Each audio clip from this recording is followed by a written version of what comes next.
دوستو، جب نام آتا ہے صدیق کا تو دل ادب سے جھک جاتا ہے۔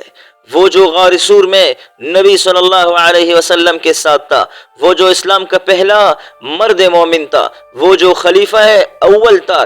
جی ہاں، ہم بات کر رہے ہیں حضرت ابو بکر صدیق رضی اللہ تعالی عنہ کے۔ ایک مرتبہ حضرت ابو بکر صدیق رضی اللہ تعالی عنہ کے عزیز رشتہ دار مصطح بن اساسہ نے غلط لوگوں کے ساتھ مل کر حضرت عائشہ رضی اللہ تعالی عنہ پر بہتان میں حصہ لیا۔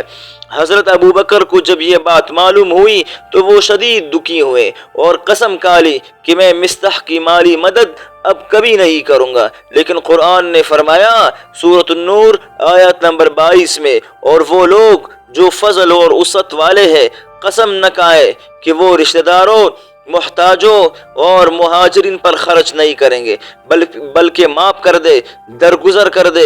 کیا تم نہیں چاہتے کہ اللہ تمہیں معاف کرے؟ حضرت ابو بکر یہ آیات سنتے ہی رو پڑے اور فوراً کہا، ہاں میں چاہتا ہوں کہ اللہ مجھے معاف کرے، اور انہوں نے دوبارہ مصطح کی کفالت شروع کر دی۔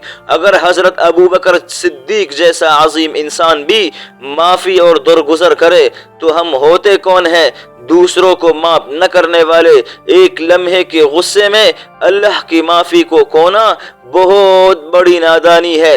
حضرت ابو بکر کی چند کمالات۔ نمبر 1، سب سے پہلے ایمان لانے والے مرد تھے، ہجرت کی ساتھی تھے، نبی صلی اللہ علیہ وسلم کے بعد سب سے بڑے رہنما۔